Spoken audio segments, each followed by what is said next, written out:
seconds of the game. St George, Illawarra to the death, trying. Brown goes to the air. Going back is Mabon, leaping high and taking it in marvellous fashion with Rod Wishart. He has scored an incredible try and ties this ball game up. Bartram from 18 metres out, he strikes it nicely. St George Illawarra win for the first time in their premiership life.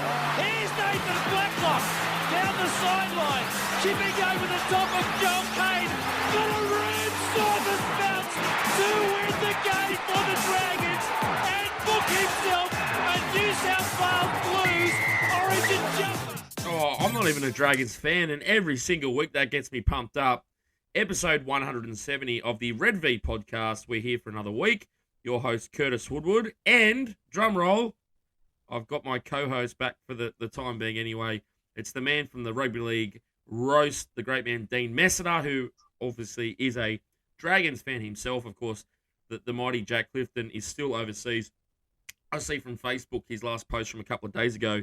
He was over in Estonia, so having the time of his life, Jack, with his bride. So I do have the co-host back this week, episode 170. Plenty to get through, but good evening, Dino. We are recording at 7:37 to start the show tonight on a Tuesday. So much to get through. Dragons fans up in arms, as usual. You can't blame him. Welcome back, Dean. I'm actually surprised you asked me back, Kirst, because Jack mentioned the numbers and it was skyrocketing after you did your solo performance last week. So, but I am happy to be back, mate. Happy to be talking some footy. Unfortunately, it's after a loss, but we'll get into it. But glad to be back, and thanks for the fans. Thanks to everyone actually too for reaching out. There's been a couple of good comments about myself on the podcast, so I really appreciate that too. So thanks for the feedback, and mate, good to be back. Now, the other week, I don't know if you saw this, Dino, and of course on social media, people can take things the wrong way. But when someone said, "Oh, you got to make Dino a full-time member of the podcast," that wasn't me just saying, "Well, I quit because I don't like Dean." I meant, I think, like I was just immediately thinking, well, I'm the West Tigers nuffy. What am I doing here anyway? So, no, look, if it ends up being I was going to say threesome then, but a tripod, if you like, of the podcast, I'm sure Jack's got the equipment or the technology to make that happen. We can sort that out when Jack gets back, but he is the boss, of course. So what Jack says goes. But some positive stuff from Jack too. He slid it into our inboxes too, and he's pretty happy with how it's going. And I can tell you, Dean, that I'm sure from some of the conversations I had with Jack before he left, he was a little bit. I guess it's your baby, right? And you're leaving it in someone else's hands. But, Jack being the Dragons fan at the time, he actually said, I could put it on hiatus until I come back, but that wouldn't be the right thing to do, and handed it over to me. And the first preference was, of course, you, because we've been speaking about you for a little while as a Dragons fan too. So good to have you back on episode 170, mate, of the Red V podcast, Dean, and so much to talk about. Like we said, news and updates. We have a review of another loss for the Dragons. They lost to the Canberra Raiders 20-14. A very Dragons-like performance. And Dane, you'd remember the North Sydney Bears.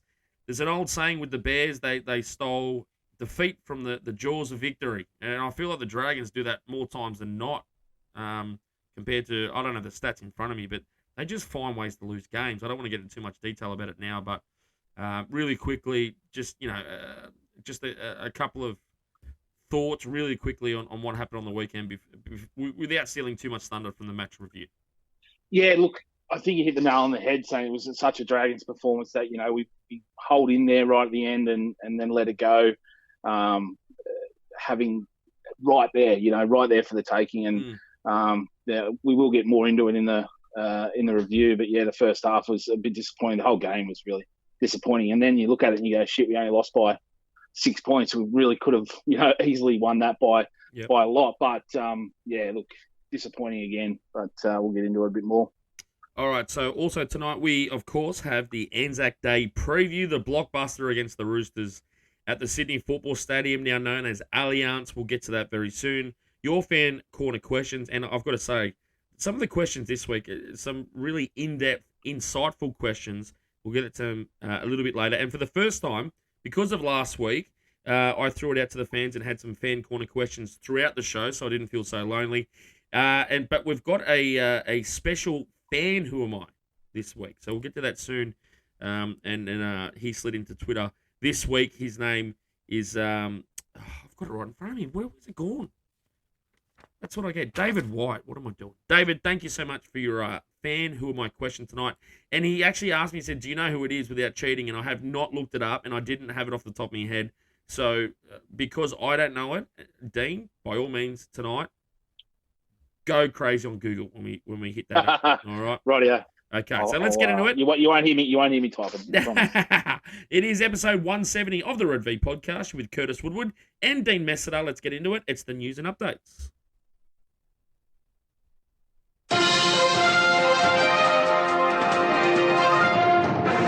Yeah, trying to get some information at the moment on the scheduled board meeting today with the Dragons. I know some people in the media are a little bit loose in the way they said that the Dragons had a board meeting and they were going to discuss sacking Anthony Griffin and they're going to put some people forward. It was a scheduled board meeting, and I think Jack has touched on this before on this very podcast. Some people, they might get a little bit excited when they think there might be some change at the club, but this definitely was a scheduled board meeting. Yes, they are proactively trying to find the best candidate moving forward. But like I said, it was always scheduled for the 18th of April. Lots of chatter.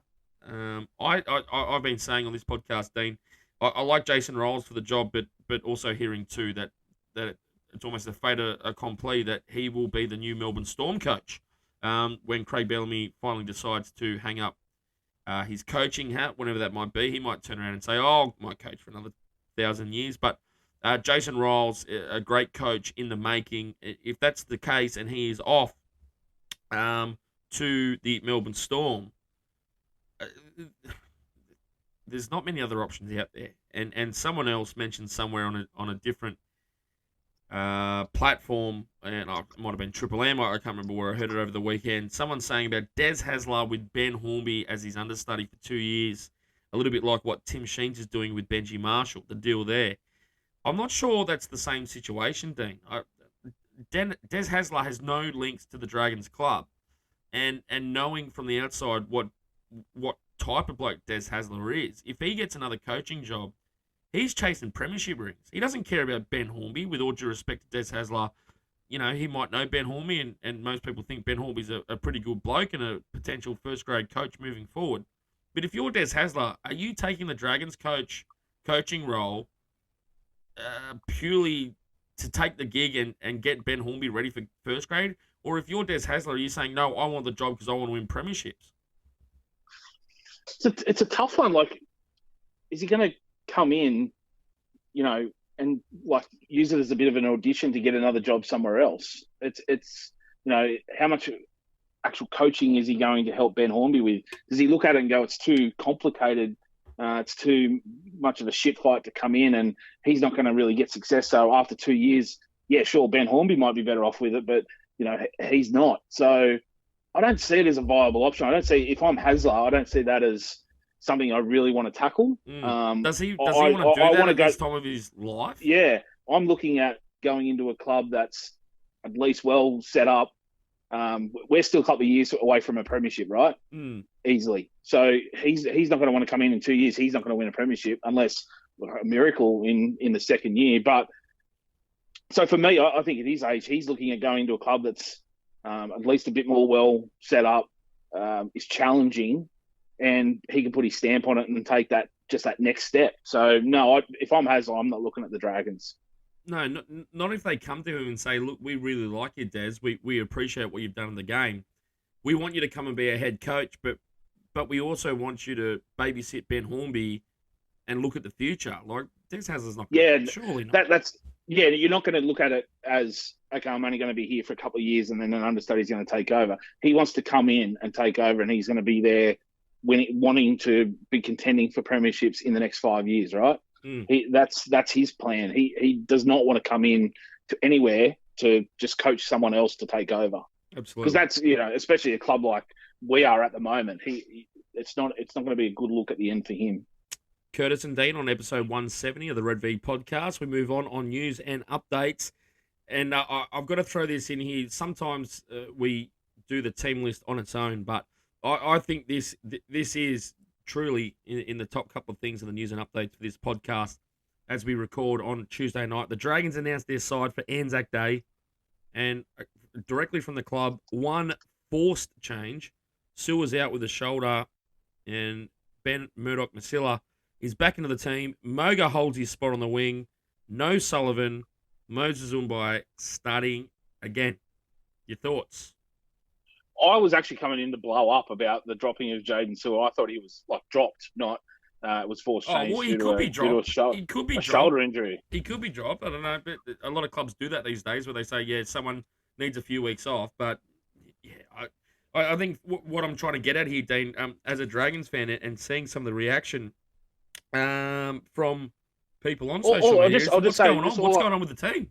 Yeah, look, I read it as directly from the NRL website that Ben Murdoch-Masila comes back in and Jaden Sewer is the man to make way. Yeah. So I don't know, if he's injured, fair enough. But if he's the one dropped, I'll point to one specific incident of Hudson Young tearing away to score his try. Yeah. If you look at that and the effort, these 1%ers that we talk about, Jaden Sewer's there. He's the one chasing along at the end. And if you look at a lot of other players, they don't even make the effort or give up very, very quickly, where Jaden Sewer probably knew he's not going to make it, but he's going to put in the effort. And you look at his stats over the last few weeks, he's been a great player for us. I don't think he should be dropped. So I'm hoping it's injury. If it's dropped because of poor form or he wants to change something, whatever, I don't like it. But you look at the team last week when you heard the issue of Jake Little and Moses Umbai right before the start of the game with the mix-up with the team list. And I think that's still being investigated on, whether we're going to get a fine or whatever. And it just shows, pure incompetence. What are we trying to do, making that change right before? We should know what we're doing, the captain's run, and have our team list sorted well before an hour before the game, as far as I'm concerned. These, again, we're making no change. We're not bringing anyone in, apart from this forced change, like you said. But, to me, that's not a key change that we need to be making. No, I think, the proof is in the pudding with Anthony Griffin. He doesn't like changing his team at the worst of times. So that, yeah, I guess you make a good point. Jaden Sewer must be injured because it would take a lot for Anthony Griffin to change his team. Funnily enough, the next point in news and updates on episode 170 of the Red V podcast is the bungle with the team selection, which you just brought up, Dean. Funnily enough, I was on my way back home. I think I was at the butcher. I was just about to jump out of the car on Sunday afternoon. I was trying to race back to get to the start of the game, and I just heard. Obviously, I saw during the week that Little was named to start, and then just before kickoff, the final team's in. Jacob Little starting, everything's good, and then I think it was on Triple M, Dan Ganane and that calling from the studio there in Sydney, kind of just out of nowhere went, "Is that Umbai on the field?" And then they confirmed that Umbai was actually starting the game. I couldn't work it out to start with, and I had to double check the Dragons side that they submitted just before kickoff, and it was Jacob Little to start. So, to me, from what that looks like, is that I don't think they were trying to be cheeky. I think that just before kickoff, I think someone's gone to Griffin, and because Griffin obviously would know who he's starting. So, whether it's the team manager or someone there, someone's stuffed up somewhere because they should be fined. Evidently, during the game, the Raiders only used 7 interchanges. So, by the letter of the law, the Dragons had already used a sub before the game started. So technically they used 9 subs to the Raiders 7 for the game and still lost. They still got their full complement during the game. So that's what I mean. So they got their 8 plus the dubious one before kickoff. How do you get that wrong in 2023? I'm going to ask you that, but also at the end of the day, it's still a little bit prehistoric how you confirm your team. You've still got to write down your team list and you submit it to the NRL. Someone picks it up and they go and hand it to the NRL up in their box or whatever. But so hypothetically, who do you think stuffed up here? And was Griffin always starting Umbai? And if he was, how is that can you understand the rationale of starting Umbai again? No, I can't. We've spoken about it multiple times on this podcast that we don't think he should be started. We think, Jake Little is the better player out of the two easily. So I don't understand it. Like, how do you not know come captain's run what your team is and what you set interchange? Like, obviously things change, 10, 15 minutes into a game, there's an injury or whatever. We understand that. But before the game, what you're doing. So unless something happened in the warm-up that you think, I've seen this and I wanted to change it, but there's obviously been a communication error. There would be the coach's decision on this, and he would pass it on to, an assistant coach, and that would be passed on to the NRL or whoever does all that. There'd be communication along the line, and that's where it's broken down. So whether it's between the head coach and the assistant coach or, the players, I don't know, but there's communication error there, and it starts from the top. You have to go straight to the top with the head coach. Like, he should be knowing what's happening from beginning to end. So you got to start there and hit him. I saw Herb. He's a commentator. He sends us some questions and stuff and interacts with us on Twitter. He tweeted, Dragons burning an interchange straight away in order to start Mbai. I have a little peak incompetence, peak Dragons. And that sums it up, really. It just shows where the club's at, and we shouldn't be making these little errors.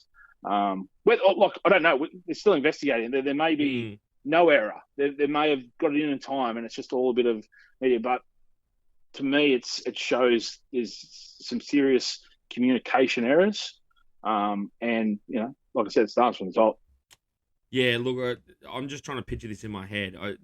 To me, I think at some point Griffin has told someone there that there is a change, and it's been lost down the line somewhere. But anyway, we move on, and news and updates. Where this is related to the Dragons, but I've got to bring this up now.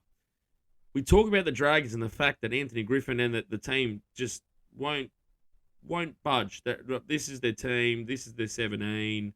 We'll get to Amon and Sullivan a little bit later as well. But their competition next week, next Tuesday on Anzac Day, the old foes on Anzac Day anyway, the Sydney Roosters. On the other hand, when you look at everything that happens at the Dragons, or the lack of what's happening at the Dragons, the Roosters, after back-to-back losses, have dumped Sam Walker, their halfback of the future for the next decade, blah, blah, blah. The Roosters, they've backed him to the hilt and said he's their halfback. They've dropped Sam Walker after 2 weeks, 2 losses, which is interesting because in one way I feel like he's a bit of a scapegoat, because last week against the Sharks, I didn't see Tedesco or Manu do much. Anyway, Walker's the guy that drops out. But does that show a difference between the two sides and how the mindset of how they play, or the mindset of how good they need to be week to week, where the Roosters can turn around and say, yeah, we've had a pretty up and down start to the season. We're going to drop Sam Walker from our side, change the team, where you look at the Dragons again, and Dragons fans are saying, well, why can't we do the same thing? Yeah, it's going to be interesting to see how, I don't know, this is Dragons, but we're talking about Sam Walker, how he bounces back from this as well. Whether this, we've seen certain players, and it's been spoken about plenty in the media by ex-players, that sometimes these young players, when they get dumped and they throw their toys out of the cot, and we've seen it around our club, that it'd be interesting to see how he bounces back from that. And I think it's a good choice from Trent. It shows leadership, and it shows a strong club that we have a star of the future, but you're not performing. We're gonna put you back, and it's bloody dangerous for the Dragons, because now we've got Manu in 6, and all those outside backs, which is just terrifying. I remember when he played us last time at 6 and tore us apart. So not looking forward to that. I wish they sort of did keep Sammy Walker there, but look, it's the big difference between the clubs. They're willing to make those big calls. I know I suppose it's not that big of a call because he's a young player. He's plenty of football ahead of him, and it could do him good to go back and get that confidence and come back up. I think I looked, he had like 8 missed tackles last week, and he was praised a bit early for his defense at the start of the season, where he only missed a couple of tackles, but the 8 last week was almost the same amount as he's made the 5 weeks prior. So I think it's a strong call by Trent to show, we don't accept that at our club even after 2 losses. And then you look at us and we're producing the same squad from almost round 1. So we're 2 and 4. So yeah, I would love to see a little bit more of, let's make some changes because, what we're doing last week where we'll get into it in the review, but, it's not working. So we need to make some changes. Yeah, just really quickly on that too, it'll be interesting to see. I mean, for the Dragons, in a positive, it's one less attacking kicker they have to worry about. But also, I think the Roosters, if they do get up and play good football, it'll be straight to the middle, and that will be a teaching lesson for how the Dragons should be playing with someone like Sloan. I know Manu's 5'8", but he will get a lot of action through the middle as well. That finishes up news and updates for episode 170 of the Red V podcast with Curtis Woodward and Dean Messiter. Jack Clifton is overseas in Europe. He will be back soon. Don't worry about that. Big Jack will be back soon. But before we finish news and updates for episode 170, let's get to the first, I'm going to say first ever, but maybe Jack's done this before. The first ever, I'm going to say it anyway, the first ever fan Who Am I question. It comes from David White. And get ready for your Google machine, Dino, but keep it for later, just in case people out there want to have a crack at it as well. So this is from David. Born in 1949. He was graded in 1969, so this is the original St. George Dragons club. Played 4 seasons of New South Wales Rugby League as a lock between 70 and 72, 14 games with the Dragons, scored 3 tries. He also played in 73, 1 game for the Magpies, before retiring because of a head injury at the start of 74 in a trial match. His claim to fame is one of his games was the 71 grand final. That might give it away. And one of his tries was the Dragons' second try in that game to bring the Dragons back to 11-10 before South won 16-10. So, for you Dragons historians out there, unlike myself, as a neutral, and I don't know how far back your memory goes, Dino, or your history goes, or your education on the old St. George Dragons. But there you go. That's the fan Who Am I question for this week. That's a good one. That's a good one. So we'll leave that. And Dean, I'll give you a chance to do some investigation on online. That's a tough one. That's tough. It's tough. That's good. I mean, as soon as you start going, I don't know, nearly 40 years before I was born. Yeah. A player born, 40 years before I was born. It's a bit tough, but no, it's a good one. I'll have a think about it. I'll do some research. But yeah. On that, I do have something I just want to add. I thought it's a good part, a bit of fan. Go for it. Trivia or a sort of a what if. I don't know if you watch the Marvels, like what if this happened and things like that. There's a bit of a sliding doors moment.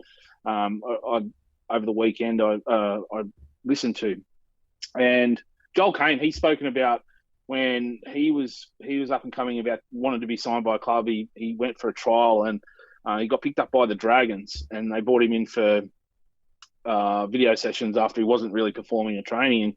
And they showed him video of his trial and said, how can we get this player back? And he goes, well, that's impossible because that was Danny Badiris. And so they'd signed Joel Caine thinking he was Danny Badiris, and Danny, by all reports, he was a fan of the Dragons, wanted to come play for the Dragons. So missed the boat on Danny Badiris. I'm not sure if he was Clive Churchill, but he was like Dally M, Hooker of the Year. Might have won Dally M as well. Golden Boot, but maybe. Gold Boot, yeah, premiership. He won, played Australia, New South Wales. A great player, great hooker. Missed out on him, but we could have had him, instead of Joel Caine. Joel's a great bloke, but Danny was a better footballer. He'll admit that. Could have had him in the early 2000s. But then I heard on Bloke and Bar podcast that Jonathan Thurston wanted to come and play when he was 18, wanted to come from Queensland and come down and play at Wollongong with the Dragons. He got called up and said, we want you to come play for the Dragons. He wanted to come here, and his mum, now with all due respect to Jonathan Thurston's mum, but she can get stuffed because she told him, you're not going to Wollongong. If you're going to Sydney, or you're going to Sydney, and you're going to live near your manager, which was in Strathfield, and that's how he got picked up with the Bulldogs.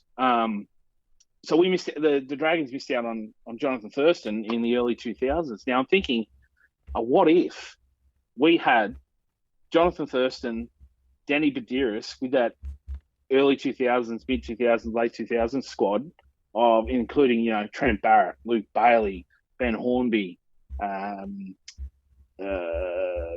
Jason Riles. These host of players that we had, along with Danny Badiris and Jonathan Thurston, we made finals, prelim finals throughout that period. I'm thinking of how much success we missed out on these two players because it would have been massive in my opinion. So I'd just like to throw it out there to the guys. What if, what would you see happening in the 2000s? What could have changed in that era if the Dragons had both Danny Badiris and Jonathan Thurston in the squad?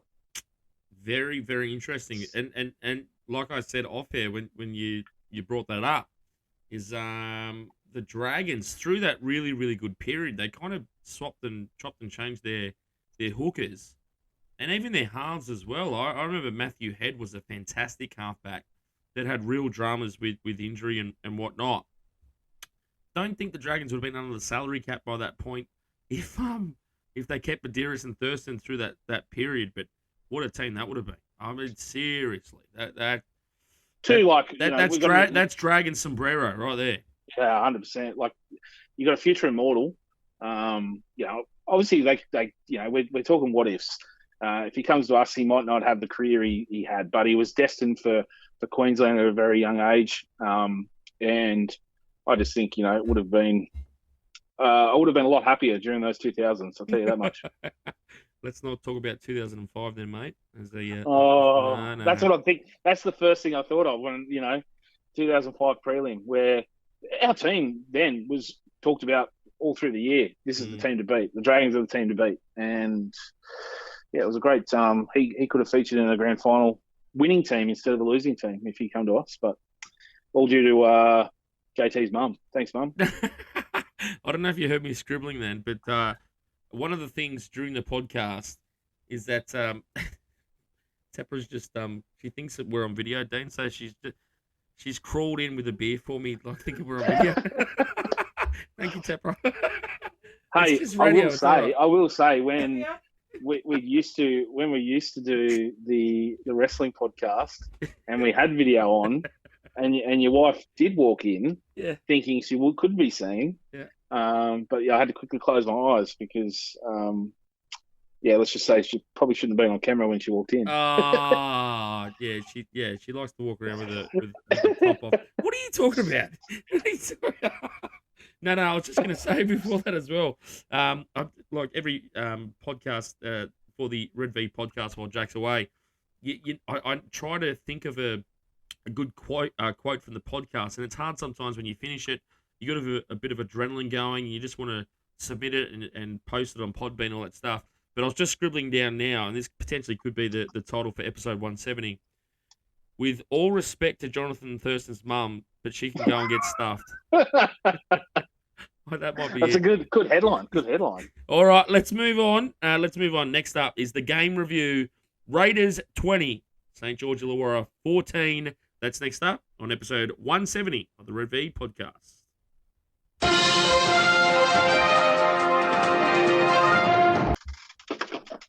As we just touched on, it's episode 170 of the Red V podcast with Curtis Woodward and the Rugby League Roast, Dean Messiter. All right, let's get stuck into it. Canberra 20, the Dragons 14, crowd 13,817.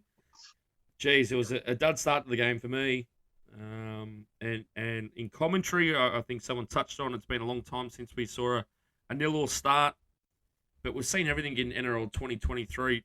To me, Dean, it was not a confidence-boosting start to the game. And even though the Dragons led at halftime with that try to Moga on the break, did you have any confidence, or can you shed some light, or tell me? I'm a neutral. I'm just trying to watch the game, and I'm into it. But for a Dragons fan, how does it feel at halftime when you show up and you put in a performance like that when you're expecting so much? Did you have any confidence at halftime, or were you just like, oh well, this game, we know where this game's going? Yeah, no, zero confidence halftime because going down to Canberra that that second half could be anything. They could have put 40 points on us. It really could have. That first half performance gave us even after that try, it was great. But yeah, zero confidence. I do want to. I suppose I'll touch on a positive. I want to shout out a positive to instead of focusing on the negatives. Moga, after 4 something knee reconstructions, ACLs, all the horror injuries. I thought that game was outstanding by him. I think over 200 metres, a couple of tries, tackle busts. The stats line shows it, as well as just his effort on the field as well. So shout out to him in actually coming back after all those injuries and having a good game for himself. As for the team, like I said, zero confidence in that first half. There was that many errors from both teams. It was depressing a little bit to watch. I was actually, my content brain was kicking in. I'm like, this would be great for a nil scoreline, because it just shows how our Sunday's going. And watching a game that's as dour as it was. But yeah, zero confidence for me walking in that going in the second half, even 4-0 up. Yeah, look, I've got to talk about this too, and I tweeted this on Sunday. Ben Hunt is on $1 million a year. He's the guy at 20 to 14, and I know that he does a lot of good things for the Dragons, and he has kept the Dragons in games that they should have lost anyway over the last couple of years. But at 20 to 14, the bare minimum for a halfback of his talent is to make the decision with 3 seconds to go to pass the ball out the back to at least Sloan or Amon or someone that can link up out there and create something. What? How can you explain that? Yeah, you saw Ben's face at the end of the game, or Dragons fans would have. He knew that was the. I think he did say that straight away in Across the Fox, but still.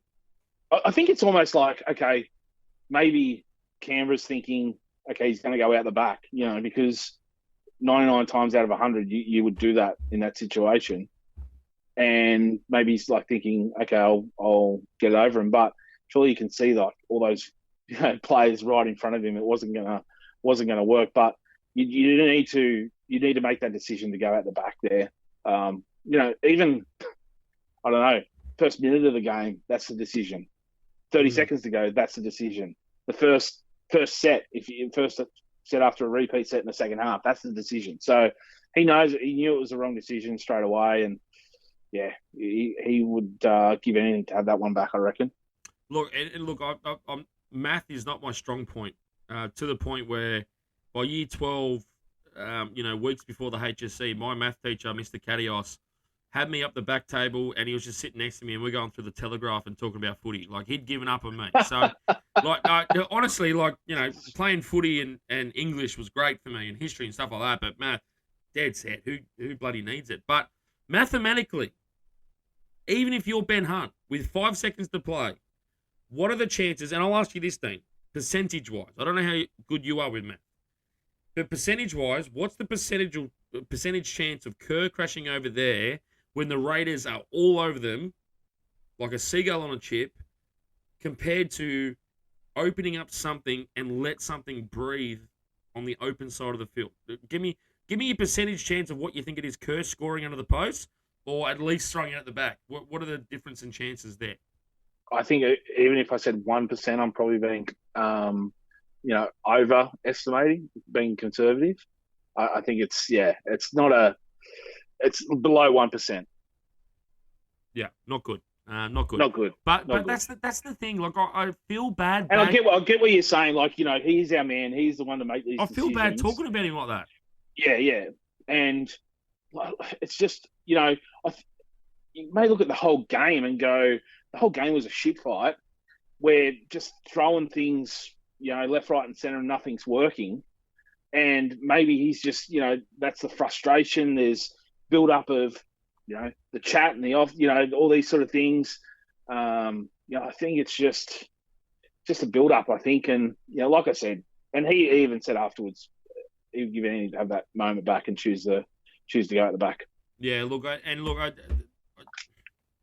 for a long time, fans of the Dragons and the Red V podcast have been bringing up Zach Lomax's goal kicking. And I think when I first heard the questions, could have even been last year when Jack was hosting and I was just kind of sitting back and, you know, Jack would send through the run sheet and you know, you'd answer the questions that you think Jack's going to bring up and all that kind of thing. But then when you start actually getting into it, and now as the part-time host waiting for Jack to get back, you've kind of got to do more research. And the more and more I'm seeing from Dragons fans, it's making so much sense to me, and it's starting to piss me off, is Zach Lomax's goal kicking. It is so bad. To the point where, and I know they don't miss by much in the NRL these days, but it is 2023.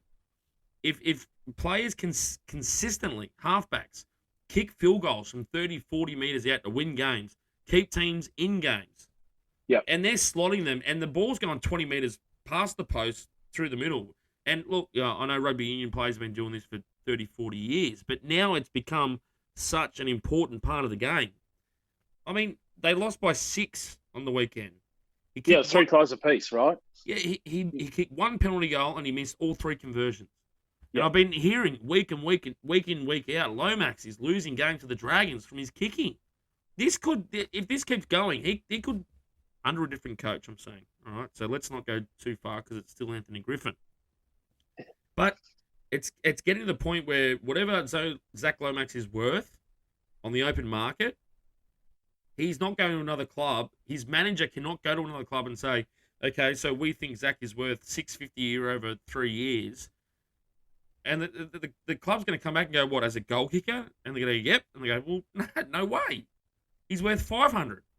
Yeah. Because he hasn't performed as a player on the field himself, individually on the field. He's not consistent enough. So when he's missing goals as well, what is he worth to the Dragons and what would he be worth on the open market? I think when you had a question maybe 3 weeks ago, asking about Lomax's goal kicking and whether, you know, Jamie Showard... I can't remember her name. It was a lady. I can't remember her name, though. But I'm like, since then, he'd be lucky to be 20% kicking. Look, I'm not sure what his percentage is, so it's, you know, it's been terrible. But yeah, like, I don't know what our options are. Like, you spoke about rugby union. We're better off bloody getting Ben Hunt to do a drop kick from the sideline. You know, he's probably got a better chance of getting it closer, because they're not just. Some of them aren't, you know, missing. He hit a penalty goal, which is like a lot of his kicks that he misses. He seems to shank, and they barely get off the ground sometimes. Correct, yeah, and they just go like dead straight. So it's like, mate, you just need to aim for the post and just kick it, because they don't curve. They just go straight. So they're bad misses when he does miss. You look at him and you go, holy shit, that's a shank. But it's happening again and again. It's like, okay, are you not looking at your game and going next week, okay, this is where I got it wrong, this is where I'll go correct, and fixing it in training? Or is it just, you know, you're just putting up kicks and just hoping for the best like you have been doing? So, yeah, look, we've only just re-signed him too, so he's not looking at the open market too much. But yeah, it's been very disappointing, and you know, something needs to be done there. Yeah, well, look, funnily enough, growing up as a kid, even though I was a front row or a second row or whatever, my favourite player was Andrew Leeds, and a couple of times I got to go to training sessions and see him. He was the first bloke there an hour before training, and he was the last bloke there. The lights would be turning off, and he'd still be kicking goals. So if Lomax is not doing that, then he's not doing right by himself or the club if they want to keep him as first-grade goal kicker. But we need to move on. I've got something here, Dino. I want to play something via Fox League YouTube channel. This is a response from Ben Hunt in the press conference. I hate pressers these days. That they literally say nothing. There's no point to them. But I just want to play this little snippet here. Someone asked about Ben Hunt and the performance against the Canberra Raiders on Sunday. Benny, what did you make it about there? I think Hook summed it up pretty well. We, for most of the night, we defended really well. We scrambled hard. They had a lot of possession in the first half, and We defended well. There's just a couple of soft tries and. All right, that's all I want to play. Literally 5 seconds. So, and I've just scribbled this down before we. This is a late inclusion, so I'm sorry about this, Dean. It wasn't in the run sheet. But his first quote was, "They had a lot of possession in the first half." When I hear that, I feel like throwing my beer can at the TV when I hear that. If the opposition has a lot of possession, it's because you're either giving away penalties, you're missing tackles, or you're letting the other team score tries. That's why the other team has the ball, because you can't keep it or you can't stop them from scoring tries. He also said, in one sense, we defended well, and then after that he goes, but then we let in some soft tries. If you're defending well, you don't let in soft tries. I feel like they're just talking for the sake of it. They're talking in circles. What do you make of that? It does seem like they're just throwing up the sort of cliched answers to get through the press conference. I'd love for the journalist there in a press conference to ask a bit more, like almost like a follow up.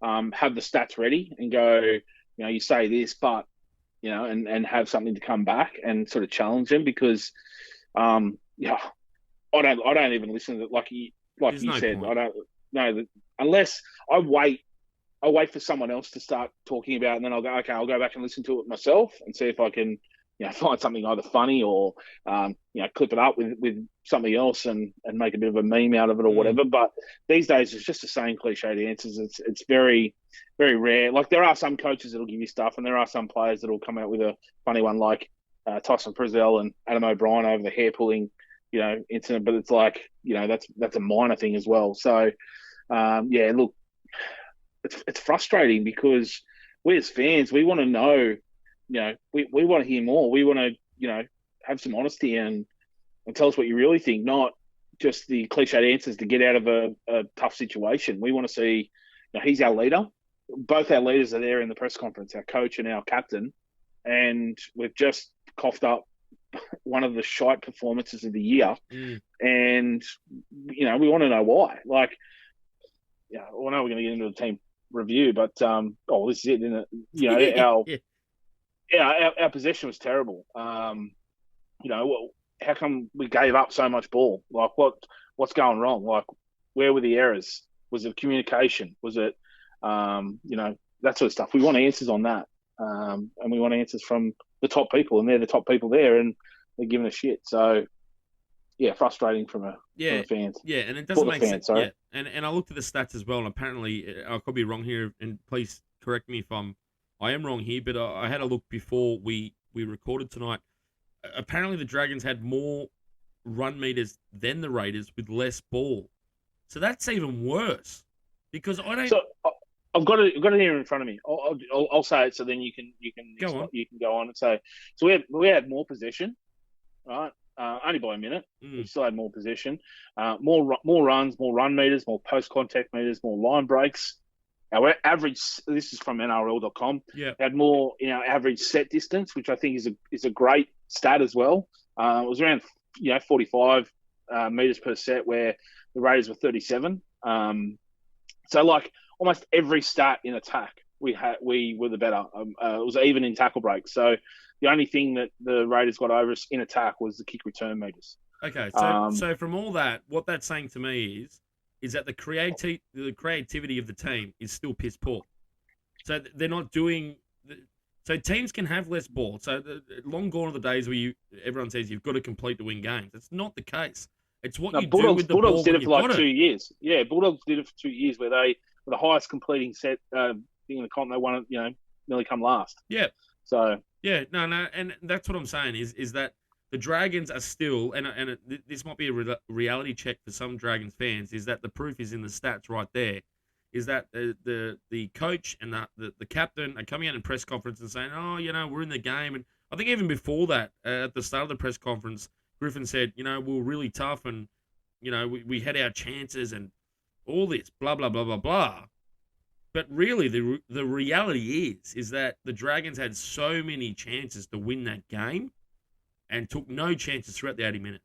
They just didn't. So, and going back to the press conference thing, if you look at an NFL press conference, they sit up there like Steve Jobs is presenting a new Apple iPhone, and they're sitting up there, and they might as well have the laser pen and all that stuff, and they get probed about every little thing that happens.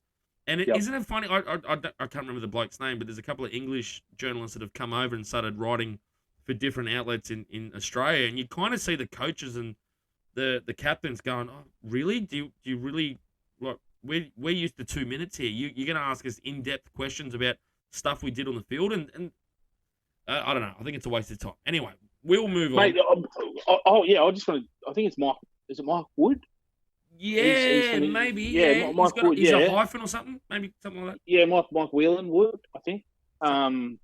Yeah, and I remember he probed like Trent Barrett, and Trent Barrett just gave him a little bit of a almost like denounced his question. Yeah, like how dare you ask me a question about my coaching? And, mate, 99% of people I remember on Twitter were like, "That's like one of the most legitimate questions anyone's ever asked in a press conference," and he's just glazed over it. And you're like, this is where you have your chance to explain yourself and say why you should be in this job. Probably and keep it's a clear. Yeah, and it would keep coaches in the job for a lot longer too, wouldn't it? Probably.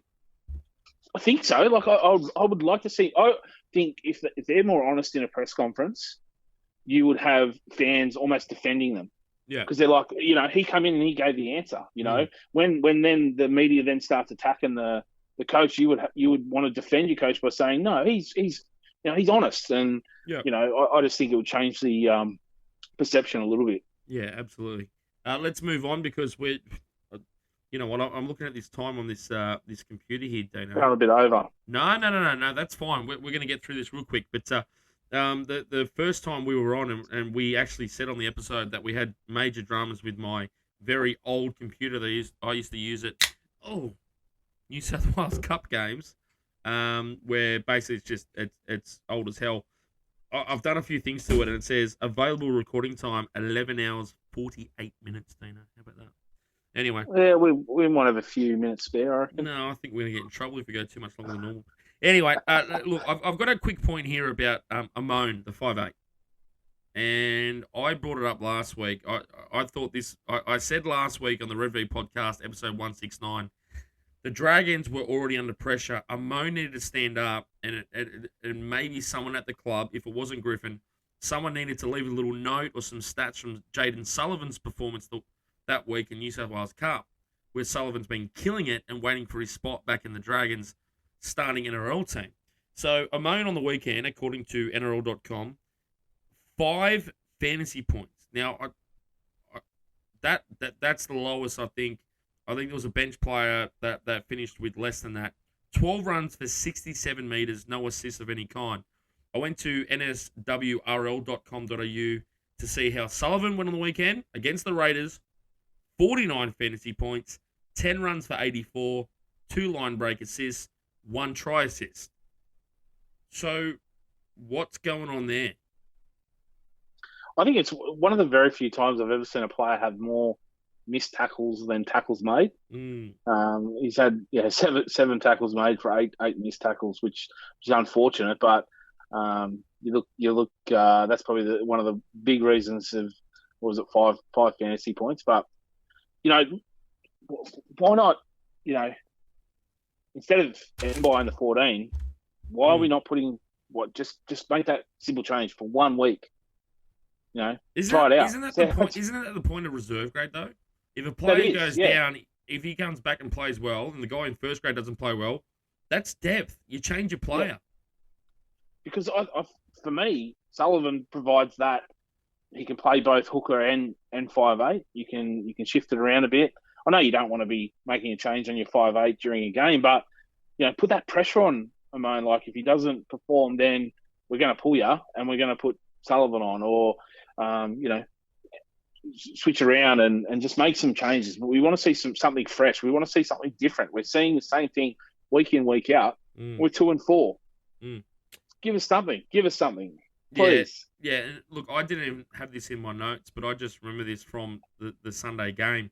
The Dragons weren't playing very well, and I think it was a Finney try in the corner. and Amon was he was not having a good game, and he came over, and all he did was shift the pass, and Finney did the work and scored in the corner, and he came across and jumped over the back of everyone, and started screaming and hollering, and like they just won a bloody Super Bowl, and I was like, mate, come on, do something. But anyway, we need to move on. That is our match review. Unfortunately, another loss for the Dragons, 20-14 to the Canberra Raiders.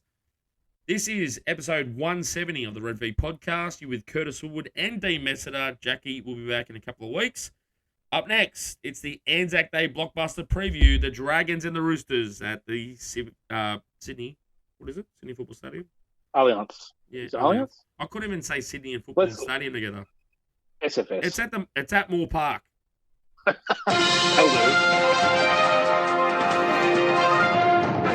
Yeah, I reckon Anzac Day, you throw form out the window, though, don't you? Truly, Dean. You look at the history of this game. It doesn't matter where the Roosters or the Dragons are on the table. It just seems to throw up something different. To me, I really, and I'm going to throw a lot of this back to you in preview here, because to me, I don't care about this week for the Dragons. If they win, I can see Dragons fans saying, "Oh yeah, that's a great game. I'm glad we beat the Roosters on Anzac Day." But to me, the first thing I'd be thinking is, "Oh shit, how are we going to go next week against Canterbury?" Yeah, can they lift again? Or can they just find some form and back up a big win against a big club? You got more confidence in this team than me this week. No, I'm not. Look, like I said, sorry. I reckon this could be 24 all this week. Golden Point, Dragons win. Sloan scores under the post, but then next week they lose 40-20 to Canterbury. Like what are we going to get? What are we going to get from this team this week? Is the big question. Like, are we going to get what we've got over the last couple of weeks? Because if so, it's going to be a bloodbath. But you're right. Yeah, like they could come out of this winner. What are we going to be asking next week? What's the big questions that we're going to be asking of this team, whether they win or lose? I don't know. I'm not looking forward to it at all. I haven't got many notes on this one. I'm looking at like Joey Manu in the six going, we're going to get torn apart here. I look at the back line and just think, holy shit, they're just going to run rings around us. And through the middle as well, like, Angus Crichton's back. Not looking forward to it at all. But, Anzac Day does, like you say, you do throw a bit out the window because it can provide something, it can, boost both teams, a big occasion. But you're right, like even if we win, what are we asking of ourselves after the game? Is it just, okay, move on? Yeah, I think the plays for the Dragons and the mindset of this squad is that they will have no problem getting up for this game. They're going to be okay because it's Anzac Day. They're going to be fine. And I think that the forwards will match the Roosters forwards. The Roosters haven't been this good this year. Their pack, they're just starting to get some players back. I think I don't know if you want to call them clunky or rusty or whatever it is, but at the back end of the game, I think it'll be the same thing as usual. It'll be a Manu flick. It'll be Tedesco off a cutout pass or something like that. And then the frustration will be, to me, is why didn't the Dragons build their game to get Sloan into the match early to give himself enough confidence to be the Anzac player of the game, to get the man of the match. I think sometimes the Dragons get lost in what they're doing, and I think they still don't understand how important Sloan could be to this team, to the point where if they get it right and they get everything right and they get Sloan firing and make him understand how important he is to this team, they are a top 8 side. It will take a lot of things to go right. And one of the things to go right is, if you go good this week against the Roosters, you need to come out next week against Canterbury and win and win those games. The problem for me is, even when it was really tight against the Raiders on the weekend and it was 20-14, I had no confidence that the Dragons could create enough to get the win, even though they got down to a metre from the try line. But even against Canterbury Parramatta on the weekend, with all the injuries Canterbury had, I was more interested in Canterbury, even at whatever it was, a couple of tries down, 3 tries down, because they looked like they had more football in them because they understood who they were better. That makes sense? Yeah, yep. Yeah, I don't know. I wonder, like, how do we get Sloan into the game more? Like, is it getting him like early in the game? Is it getting him, getting him running the ball a bit more early in the game? Or I just don't understand. Like, I don't know how do we do it? How do we change our mindset of getting him, better ball earlier in the game? Yeah, well, look, the game's come a long way from, like, you look back at Parramatta 2001, and if you still look at the records, they got most points, most tries, a completely mad team. That was just, and when I say mad, as in, like, they were just all out attack, just no matter what. They won the minor premiership by a country mile, and they had PJ Marsh and Brad Drew there. But Brian Smith in the grand final against Andrew Johns and the Knights, because they'd been winning all year, they would take Brad Drew off after, it was almost like clockwork, 20, 21 minutes, and bring PJ Marsh on. But that game, because Brian Smith was so used to playing a certain way, they were down by 3 or 4 tries. He still took Brad Drew off, and PJ Marsh had no impact. Yeah. It's a completely different game now where your dummy half, your best dummy half, cannot sit on the bench. He needs to start. So the way you inject Sloan in the game from minute 1 is to start Jacob Little from minute 1. That's your most creativity. That's your most dangerous outfit. It's what the other team doesn't want. And the fact that they keep starting Umbai, like the other team just rub their hands together and say, Moses Umbai's a great bloke, but we don't have to worry about the ruck. Yeah. Because Umbai can't feed Sloan through the middle. He needs to accept the fact that Mbai and Little, the way he's been playing them over this whole season is not working. It's not going to work against these powerhouse clubs. It's not working against Canberra, who, played terribly as well, yet still got over the top of us. They were shit, right? We were just fucking absolutely terrible. Excuse the language. I'm not sure if I'm allowed to swear on this one. I think it's the co-host thing. I used to drop a few F-bombs as co-host too. Cool. I'll try. I do try and keep them to a minimum, but as a passionate fan, you do hear a couple. But it's just, you've got to accept the fact that is not the right combination, right? Them playing almost even amount of minutes. It's just not the right thing to do. It's not working. We're not getting the impact. So where do you find this impact? Bring Bud Sullivan up. He's going to create something different, and he's just give him the chance to do it. Give him a few weeks. It's try him out with Little. Maybe that different combination is going to work. Maybe equal amount of minutes for him and Bud is going to work. I don't know, but it's very frustrating just seeing the same shit every week. It's just not good. It's not good. Like, it'd be different if, we're winning games and it's working. But it's clearly not, right? So you need to make a change. You can't just go, okay, I'm going to start Mbai this week. I'm going to start Little this week and make the change after 20 minutes or 31 minutes, whatever it is. It's not working. We want to see some change. All we're saying is shit. Yeah, look, if I was putting my head coaching cap on for a minute, is what's the most dangerous 17 for the opposition side? To me, if you want to start Amon at 6, that's fine for now. I actually said before Amon should start from the bench. But if you want to do it the other way, Amon's a bigger body, start Little at 9, have Sullivan on the bench, and depending on how the game's going, if Little needs a spell, you replace him with Sullivan, who's just as dynamic. And if you need to keep Amon on the field, push him into the middle, play him at lock, get Sullivan on the field, then imagine a Dragon side with Sloan, Amon at lock, Sullivan at 6, Hunt at 7, and Little at 9. That is far more dangerous and more chance of winning a game. And if that was the side, if that was the rotation, or if at the back end of the game they had those plays in the 17 where they could do it, I guarantee there's more points in that team. But it's almost like we have such a great young core coming up, and we want to see them, almost playing together. I get jealous when I see other clubs and these juniors coming up, and you hear about the stories. They've played, SG Ball, all this Jersey flag coming up, and they've played footy, all these years together. And we hear of our players, that they've played a fair bit of footy together and things like that. And, they're split up and they're not, some's playing here and playing different positions and not getting time. It's just like what you just described then, mate, just gave me a little bit of goosebumps. The hairs are standing up a little bit because I'd love to see it. I'd legitimately love to see what possibly, could happen. Yeah, there's going to be testing times where, oh, shit, it's not, you're going to see mistakes and things like that. But give it time and we might be seeing, some great football, better than what we've been throwing up lately.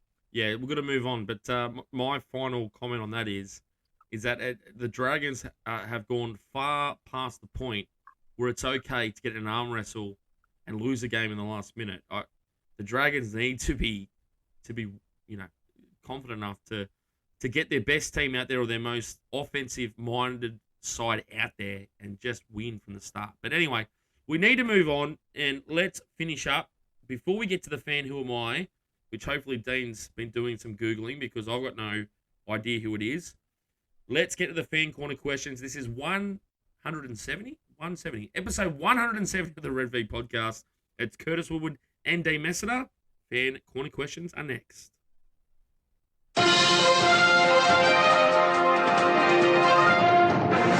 First one this week is from Jason. He says, Dino, just added in there for you, mate, so you feel a little bit more directed to you.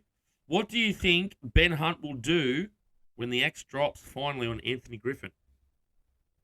Well, I think he's made it clear that he doesn't have the time to go through another rebuild, but he is contracted for the next 2 years. So he will be, if he stayed for the full length of his contract, he'd be 35. So he would need to get out ASAP. He would likely ask for a release and ask the question.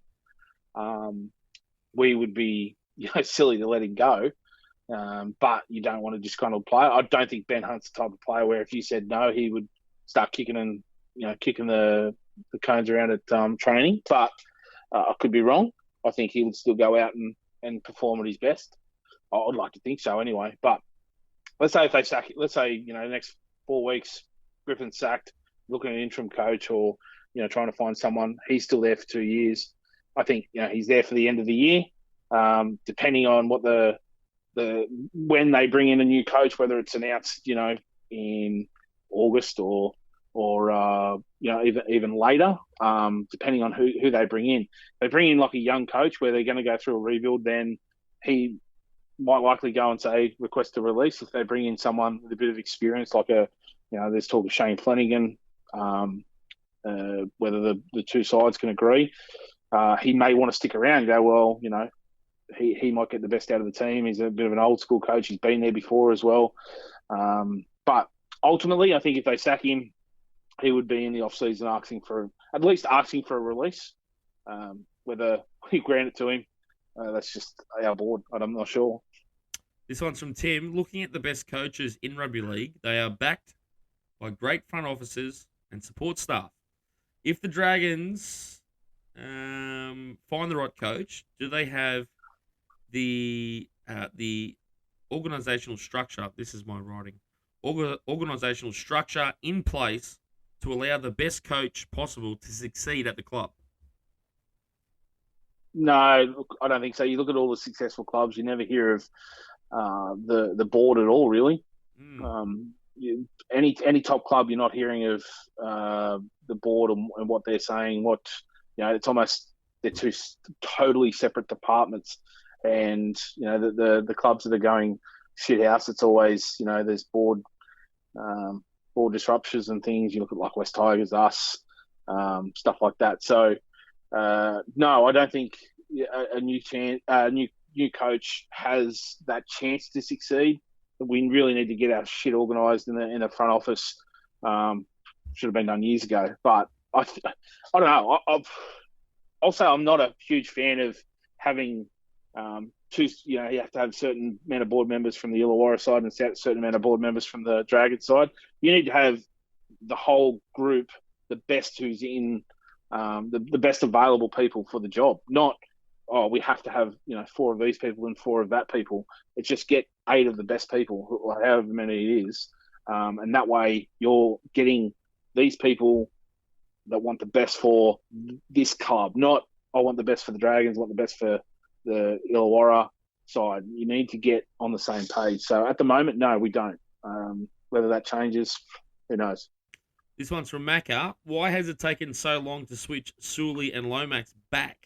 Lomax is last year's Sloan, having his confidence destroyed by the coach with the change and having Ben Murdoch-Masila trying to defend on an edge next to him. So this goes back to the fact in preseason, despite the fact that Lomax and Ravalawa had a really good combination on one side of the field, they changed them over. What's going on there? Why would you weaken a spot just to, I guess, try to square up both sides of the field, which clearly hasn't worked? Yeah, I don't know. I think Sully looked good on the weekend on that right edge. So I don't know. Maybe you're better at answering this one.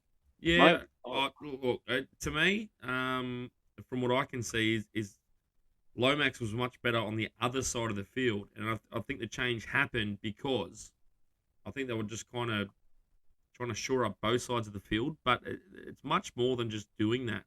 I think they should have kept them both on the same side of the field and just been better at saying, okay, what's the solution for the other side? So what they've done, they've just really weakened both edges of the field. So, no, it's a good question. Like you said, you don't weaken one side to try and strengthen another, right? You just keep the best players in the position. You've just watered down both sides. Confidence player, and Lomax is a big confidence player too. So, I've said this before, like if he's misses a kick or throws a flick pass, it doesn't meet the chest of the other player. It's he takes it pretty hard. So just he needs to stay set. Just do the real simple things early. I know this is cliche. We talk about cliche, but he does just to get his confidence up, and then he can start doing his little fancy stuff. But until he starts improving in those areas, it's going to be a long haul. You know what? If I was Lomax or the club, I'd be saying in off-season next year, you know what? Put on another 5 kilos of muscle and just get rid of the flick pass. Yep. No early ball. Just run hard and straight. Just find your lines. Yep. And you could be a completely different player. I think there's too much finesse there, and there's a bit of... You know what it reminds me of? And this might be... And this is not a blight on Bryce Cartwright because he's come good at Parramatta.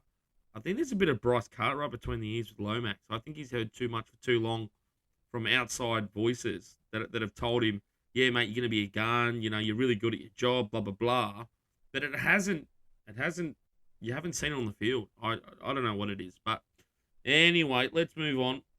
Last question for Fan Corner questions tonight. This comes from Michael.